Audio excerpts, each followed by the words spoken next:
Bonjour, bonsoir. Aujourd'hui dans l'actualité camerounaise. En exclusivité, l'intégralité de l'interview de Ayuk Tabé à Jeune Afrique.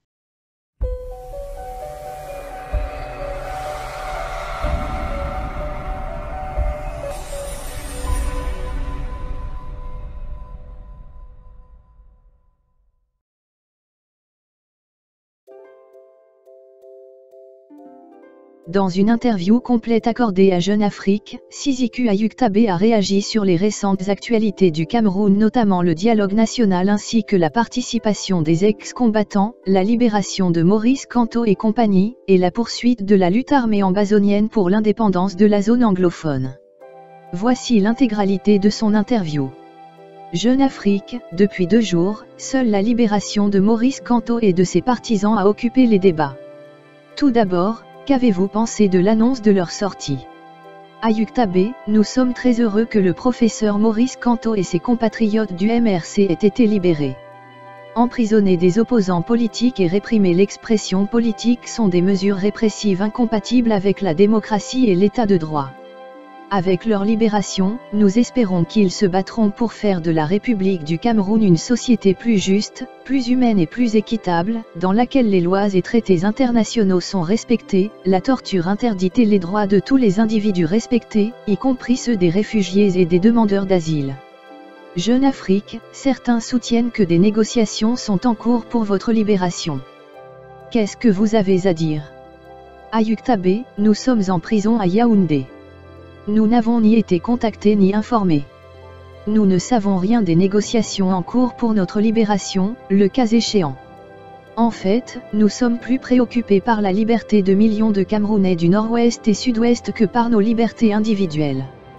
Nous ne sommes pas libres si nos citoyens continuent d'être tués, si nos filles et nos femmes continuent d'être violées, nos villages continuent d'être incendiés et une force d'occupation continue d'occuper et de terroriser notre pays. Jeune Afrique, le dialogue national majeur préconisé par le président Paul Biya s'est achevé par l'annonce d'un statut spécial pour les régions du nord-ouest et du sud-ouest. Qu'est-ce que cela vous inspire, comment le voyez-vous? Ayuk Tabé, le dialogue national majeur était un rassemblement de membres du parti RDPC et de quelques autres Camerounais français pour discuter entre eux et probablement définir leur propre position.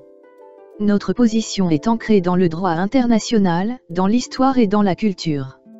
La République du Cameroun et le Cameroun occidental sont 2 anciens territoires sous tutelle sous administration onusienne. L'un n'accorde pas l'indépendance ou un statut spécial à l'autre.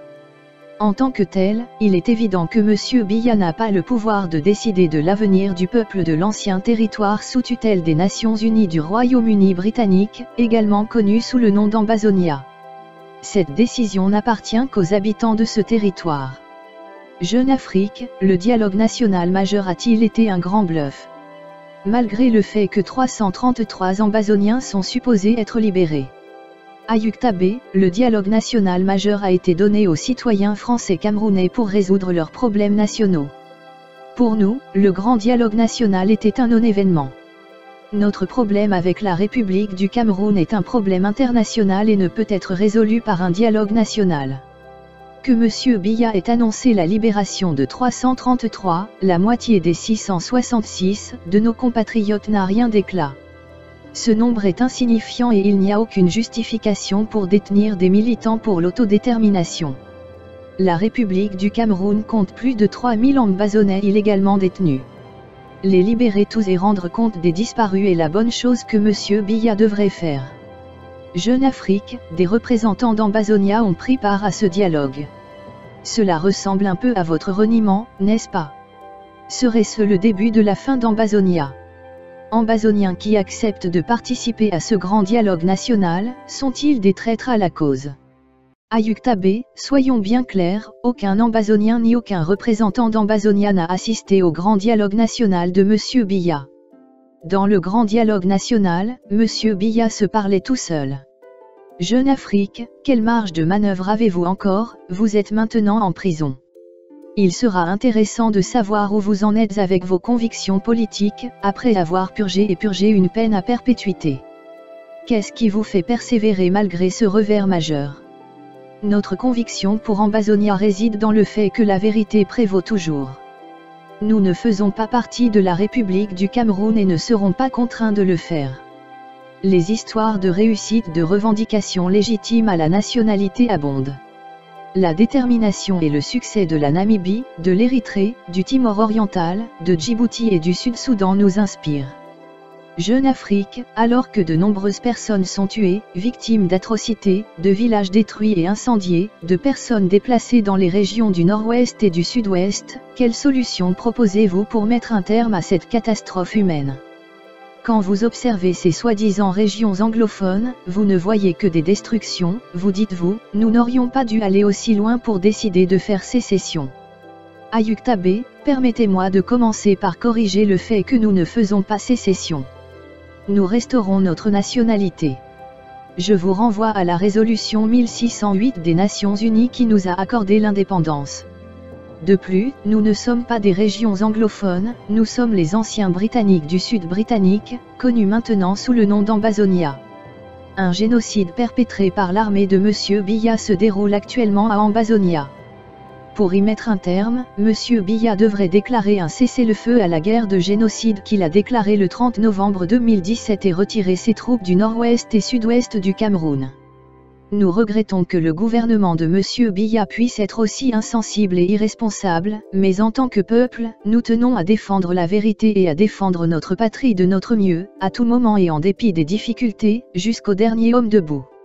Jeune Afrique, quelle est votre opinion face à la barbarie, aux atrocités, aux tortures et aux violations graves des droits de l'homme commises par les forces gouvernementales ainsi que par les groupes séparatistes dont vous êtes le chef ? Les abus ne sont probablement pas le seul fait des forces de l'ordre camerounaises. Reconnaissez-vous qu'il y a parmi vous des éléments incontrôlés ? Ayuk-Tabé, le niveau de barbarie perpétué par l'armée de M. Biya et les milices de son gouvernement alors qu'ils poursuivent leur guerre de génocide et leur politique de terreur pour anéantir complètement le nord-ouest et sud-ouest du Cameroun, Ambazonia, est alarmant.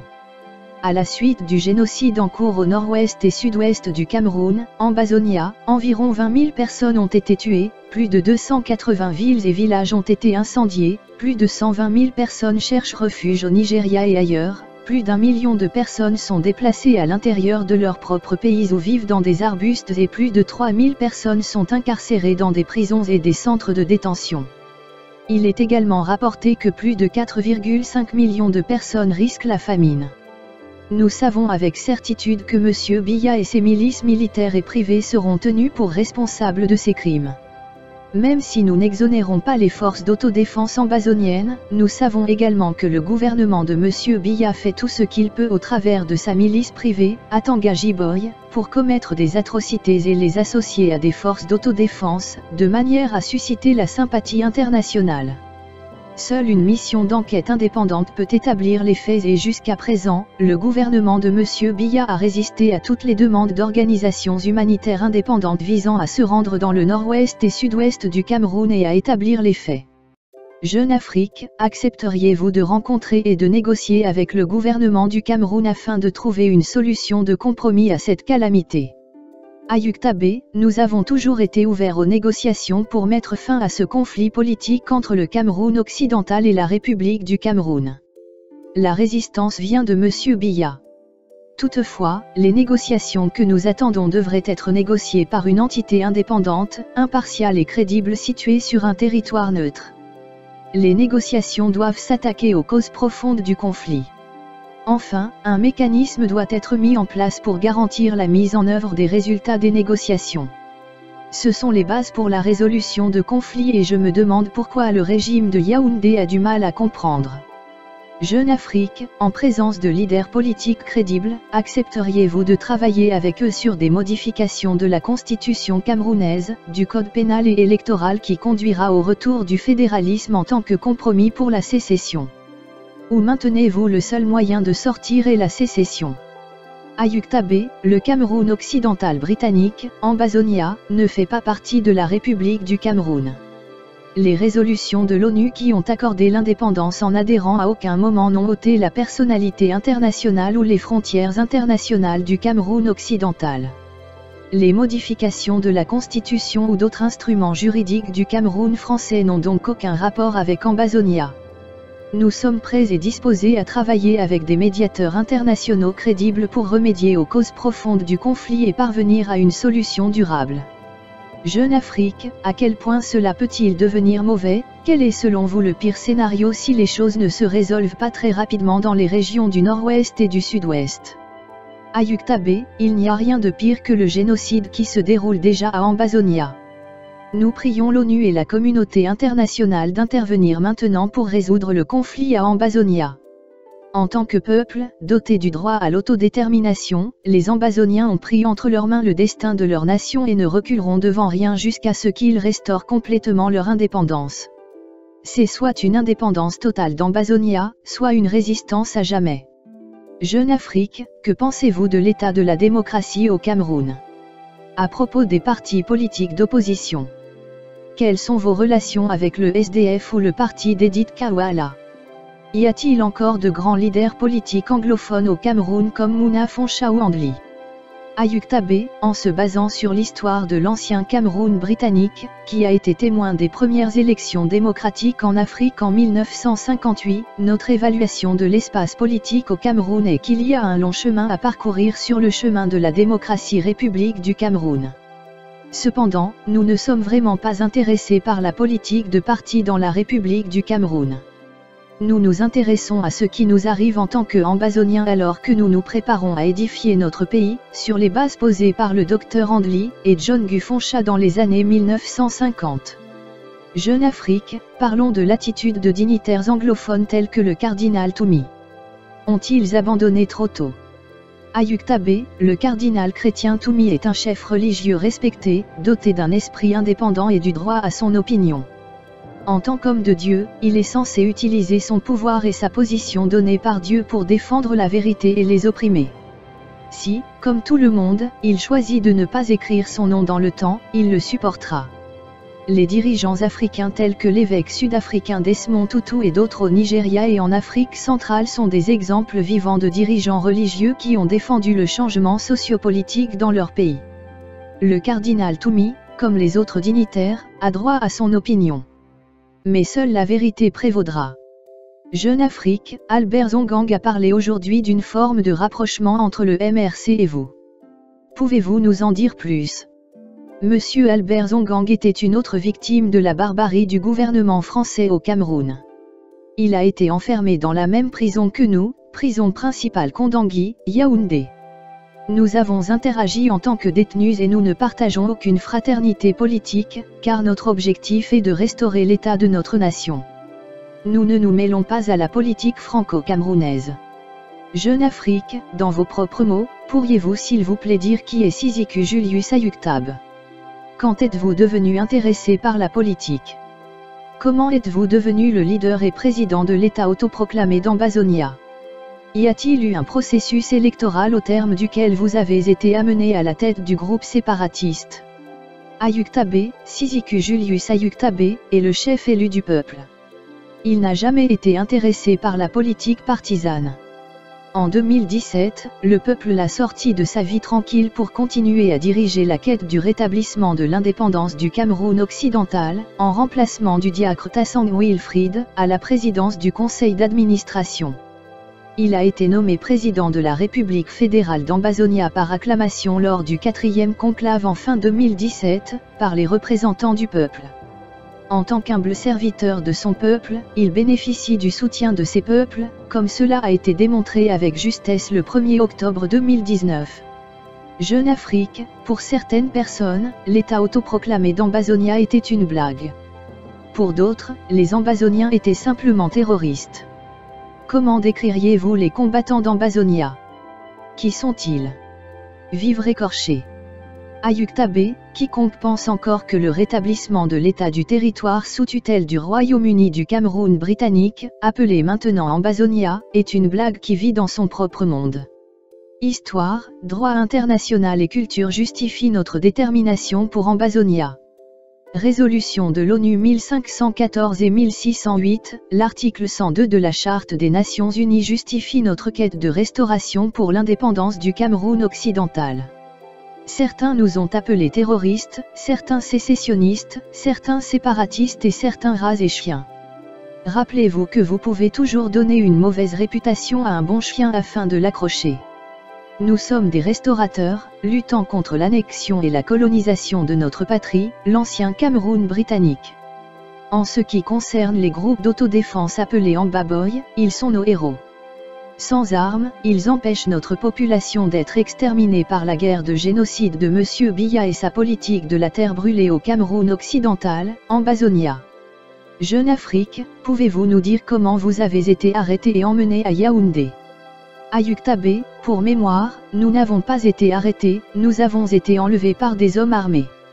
En tant que réfugiés et demandeurs d'asile basés au Nigeria, notre enlèvement puis notre transfert dans la République du Cameroun sans procédure judiciaire en bonne et due forme constituait une violation flagrante du droit international des réfugiés. Il est également révélateur de l'anarchie que les gouvernements de ces pays ont exercée. Le 5 janvier 2018, 12 d'entre nous se sont rencontrés dans les jardins de l'hôtel Nera à Abuja pour discuter de l'état pathétique de nos frères et sœurs qui affluaient au Nigeria en tant que réfugiés. Nous avons été enlevés par des hommes lourdement armés, sans aucun mandat d'arrêt. Nous avons été détenus à l'agence de défense intelligence du Nigeria pendant 20 jours sans accès à notre famille, à des amis ou à un avocat et sans inculpation. Le 25 janvier, nous avons été menottés, bandés et bandés dans un avion cargo militaire, puis emmenés à Yaoundé, où nous avons été détenus au secret pendant près de 9 mois. Plus tard, nous avons été confrontés à des accusations de terrorisme, d'activités liées au terrorisme, de sécession et de révolution, entre autres. Jeune Afrique, comment est votre journée en prison? Pouvez-vous décrire vos conditions de détention? Ayuk Tabé, une journée typique en prison commence à 7 h du matin, heure d'ouverture des portes des cellules, jusqu'à 18 h 30, heure de la fermeture des portes. Pendant ce temps en tant que communauté, nous étudions la Bible et méditons ensemble, mangeons ensemble, jouons ensemble. Les jours de visite, nous recevons des familles et des amis ensemble. En termes de conditions de détention, cette prison est désormais un environnement sordide surpeuplé, infesté de rongeurs et de cafards. Cependant, nous tirons le meilleur parti d'une mauvaise situation. Jeune Afrique, le mouvement de sécession actuel au Cameroun rappelle un autre mouvement, mais beaucoup plus ancien que le Biafra. On se souvient que ce sont les Français qui tiraient les ficelles. Et certains soupçonnent des puissances étrangères derrière les Ambazoniens. Ayuk Tabé, comme vous l'avez dit, le soutien étranger est une suspicion, bien entendu, sans fondement. Nous, les Ambazoniens, possédons notre révolution et notre destin. Ce n'est pas un mouvement sécessionniste, mais un mouvement de restauration, destiné à restaurer ce qui nous appartient véritablement. Jeune Afrique, si vous deviez demander pardon aux Camerounais, de quoi s'agira-t-il et pourquoi? Ayuk Tabé, dans la vie, c'est le voleur qui demande pardon au volé, le colonisateur du colonisé, l'annexionniste de l'annexe, la triche des trompés.